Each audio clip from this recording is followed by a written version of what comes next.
What's going on, guys? So this is a question I've gotten from a couple of clients now, so I thought it would make a really good topic for a video, and that is, how do you go out to eat to like a Mexican restaurant where the foods are typically higher in fat and higher in carbs and still stay on track with your diet? A lot of people think this isn't possible, that it's not possible to do this kind of stuff.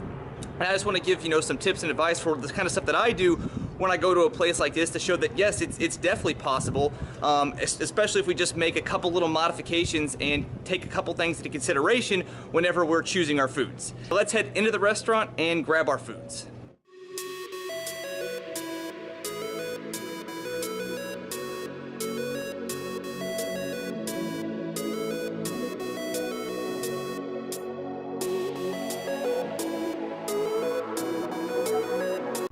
So one thing I do for this type of restaurant is right off the bat, I order a water to drink just to help save on some calories that way. That way I can put those calories towards a little bit more food later versus wasting them, drinking a soda or some other calorie containing beverage. As far as the chips and salsa, that's my kryptonite.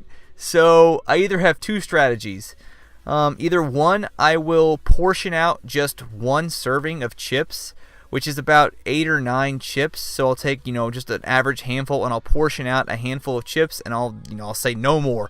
That's all I'm having is one portion. Just because even that one portion, even just those 8 or 9 chips, is still 150 calories. So I'll either do that, or I will just not even ask for the chips and salsa, or I'll just have them, take it away right off the bat. If I think that once I start eating, I'm not going to stop. I'm just going to keep munching on them, because I found for me, that's where calories can really start to add up, is if I start to just start munching on chips. Getting the drink ordered, getting the appetizer with the chips figured out.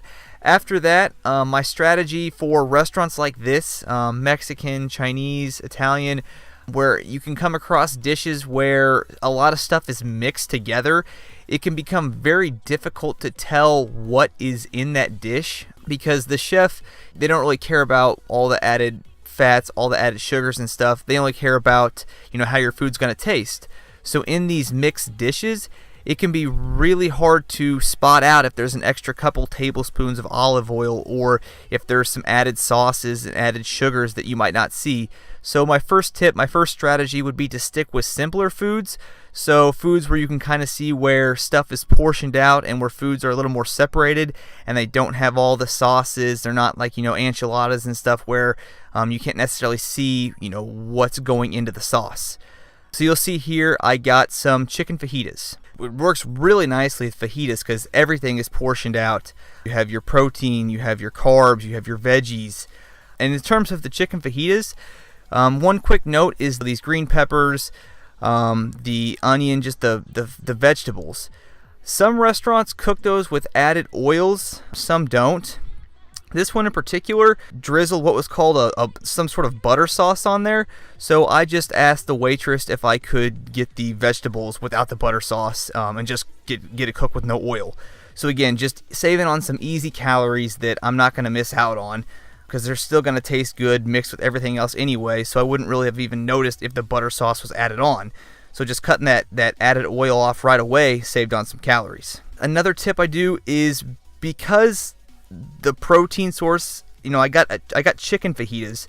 The reason I go with typically chicken at a place like this versus, steak or beef or something like that, is because typically when the chefs make it, they're going to cook it in some sort of added oil anyway. So if we stick with a leaner protein source, so a protein source that doesn't have as much fat like the chicken or shrimp compared to steak or beef or pork, depending on the cut, then we're already going to save on some calories that way, because we can pretty much be sure that, some added fat is going to be used in just the cooking of the meat. And then for those people who track, I always, if you're closely tracking calories or macronutrients, I always add in some additional fat. So even if I think I have a good handle of what's in that meal, I will always add an extra tablespoon of fat. So I will always add an extra 14 grams of fat to whatever I have estimated is in that meal. And that's just to give me a little bit of a buffer zone to make sure that I didn't go over.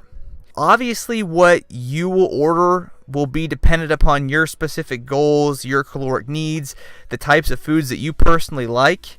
I just figured this would give you guys a good general idea of, how to go about, just some good general tips for how to go about ordering food at a restaurant like this.